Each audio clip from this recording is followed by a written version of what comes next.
toutes mes installations étaient sur le marché, jusqu'au jour où le dernier jour de vacances, on m'a annoncé que le marché était en train de flamber. C'est sympa, c'est un marché qui est très agréable, il y a beaucoup de monde en plus, c'est très joli.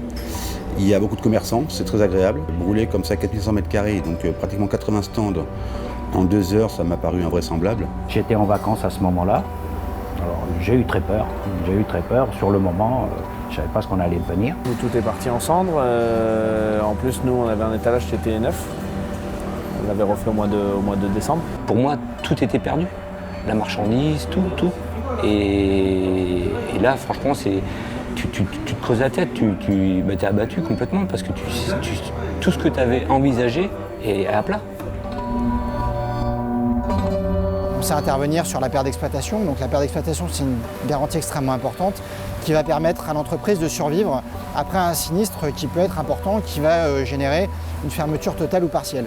On va permettre aux commerçants de continuer à faire face à ses charges en lui payant son loyer quand il en a un, en payant ses salariés, l'ensemble des charges fixes auxquelles il est censé faire face.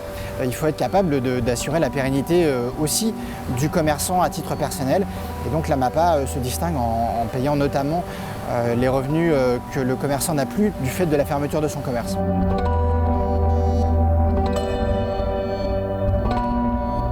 J'ai eu des personnes de la MAPA qui ont été très très efficaces. Et dans la semaine déjà, il y avait des solutions proposées et ça a été très vite, quoi. En 1 semaine et demie, le matériel était arrivé. Nous, l'objectif, c'était de réinstaller les commerçants le plus vite possible, principalement en vitrine réfrigérée. Dans notre métier, on est sur un délai principalement entre 4 et 6 semaines, entre le passage de commande et la livraison. Le passer à 1 semaine, c'est du rarement fait, même pour nous.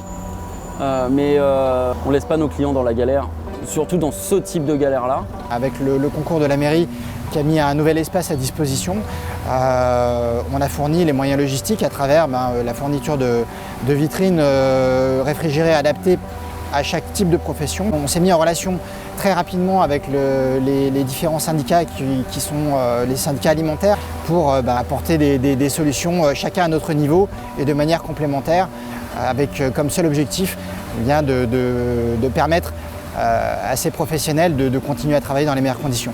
L'objectif, c'était tout simplement mettre nos commerçants au boulot. Il faut redémarrer l'activité. Ils sont satisfaits parce qu'ils peuvent bosser. Leurs clients sont satisfaits parce qu'ils ont des habitudes, qui viennent les voir et on les retrouve. Je passe toutes les semaines sur le marché. Je suis même venu un samedi et un dimanche. Ça fait plaisir, ils sont au boulot, ils sont contents. Pour moi, c'est le meilleur des remerciements. Tout a été quand même très vite. Et de là, ça a été super pour nous parce que voilà, ça a calmé toutes nos inquiétudes pour la suite. Quand j'ai vu comment la MAPA nous prenait en main, franchement, c'est toute la pression qui part, quoi. Parce que tu sais qu'on te dit tout de suite, tu vas travailler quand, à telle date, et tu vois que tout le monde se démène pour toi, quoi.